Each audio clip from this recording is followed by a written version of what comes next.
Back in a Spell, written by Lana Harper and published by Berkley Publishing in January of 2023, with a snippet read by Richard Coombs.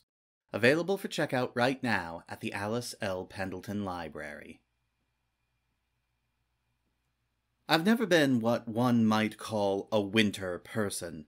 Witches are supposed to feel naturally aligned with the wheel of the year, receptive to the charms of every season, and nowhere is that easier than in Thistle Grove, where every type of weather is utterly and gorgeously flamboyant, the most extravagant cosplay version of what it might look like anywhere else.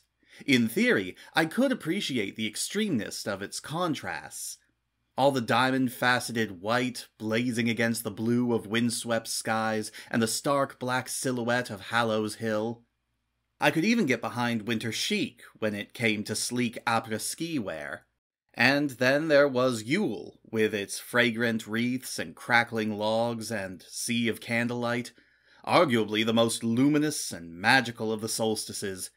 But in practice, winter is horribly inelegant and messy, almost impossible to calibrate.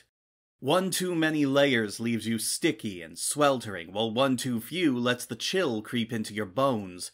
Your hair turns into kindling, or poofs into a staticky halo, immune even to glamour spells.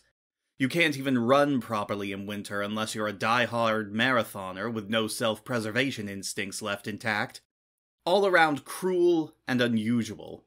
At least, we rarely suffered more than 2 months or so of such yearly punishment in Thistle Grove.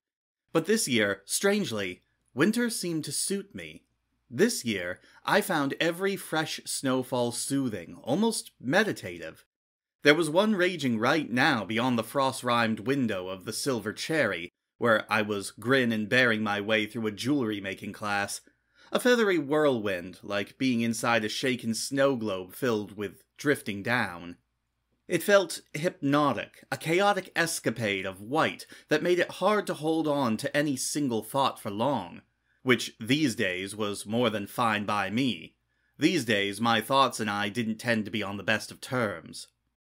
"Sweetheart," Jessa said, in that delicate tone she'd taken to using on me, like one harsh note might topple me over, damage me in some irreparable way. She didn't have to be quite that careful with me, but I loved that she wanted to be. "You're doing your depressed mime face again." The words themselves didn't tend to match up with the sponge sugar tone all that often, because she was still Jessa, and I loved her for that, too. "What?" I mumbled, finally tearing my eyes from the window. "My... what?" "You know." She rearranged her adorable ringlet-framed features into a truly dismal expression, drooping puppy-dog eyes and a dramatically downturned mouth like a melancholy bass. "Like you're about to perish of chronic woe. Or possibly planning to recreate the scene from The Giver where the kid has a little brother escape into the snow to die with their emotions." It's been a while since middle school English class, but even so, I'm fairly sure that wasn't supposed to be the takeaway, I told her with a snort. And hard pass on the cold demise. If I absolutely have to die somewhere with my emotions, I'd rather go all nice and toasty. Dragging my attention back to my little work tray, strewn with a glittery mishmash of wire and beads, I saw that I'd been half-heartedly tooling around with making earrings before the blizzard got the best of me. Once upon a time, I'd have crafted something gorgeous given an opportunity like this, painstakingly applied myself until I had it just right. Too bad once upon a time felt like several eons and an infinity of wrong turns ago. "Burn you at the stake, then. Noted," Jessa quipped. Though of course, thoroughly normie as she was, my best friend had no idea how close to home that hit.